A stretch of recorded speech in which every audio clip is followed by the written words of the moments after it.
بسم اللہ الرحمن الرحیم۔ السلام علیکم ورحمۃ اللہ وبرکاتہ۔ امید ہے آپ سب خیریت سے ہوں گے۔ اللہ تعالیٰ مجھے اور آپ کو بہت سی برکتیں عطا فرمائے۔ آج کی ویڈیو کا عنوان اس حوالے سے ہے کہ خواب کے اندر اپنے آپ کو ناپاک دیکھنا، برہنہ دیکھنا، غسل کرنا، نیا لباس پہننا، اس کی کیا تعبیرات ہیں، بزرگ اس کے بارے میں کیا فرماتے ہیں۔ اگر کوئی انسان خواب کے اندر یہ دیکھتا ہے کہ وہ ناپاک ہے، یعنی اپنے آپ کو ناپاک دیکھے، تو اس بات کی طرف اشارہ ہے کہ خواب دیکھنے والا سفر کرے گا اور دنیا کی مراد کو پائے گا، لیکن اس کا کام جو ہے وہ تباہ ہوگا، یعنی اس کے کام میں نقصان ہوگا۔ اس لیے اللہ کے حضور اس کو توبہ استغفار کا سلسلہ جاری و ساری رکھنا چاہیے۔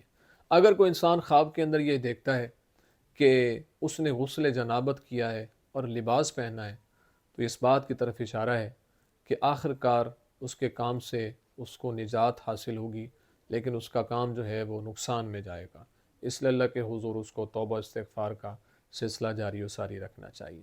اگر کوئی انسان خواب کے اندر یہ دیکھتا ہے کہ اس نے حمام میں غسل کیا ہے اور نکل کر اس نے پاکیزہ لباس پہنا ہے، تو یہ اس بات کی طرف اشارہ ہے کہ خواب دیکھنے والا توبہ کرے گا اور اللہ کی بارگاہ کی طرف رجوع کرے گا۔ امید ہے آپ کو ویڈیو پسند آئی ہوگی۔ اگر پسند آئی ہے تو لائک کمنٹ شیئر ضرور کریں، اور اگر ہمارے چینل پر نیو ہیں تو ہمارے چینل کو ضرور سبسکرائب کریں اور بیل آئیکن کے بٹن کو دبا کے آل پہ کر دیں، تاکہ ہر نئی آنے والی ویڈیو کو نوٹیفیکیشن آپ تک بر وقت پہنچ سکے۔ زندگی رہی تو انشاءاللہ نیکسٹ ویڈیو میں آپ سے پھر ملاقات ہوگی۔ السلام علیکم ورحمۃ اللہ وبرکاتہ۔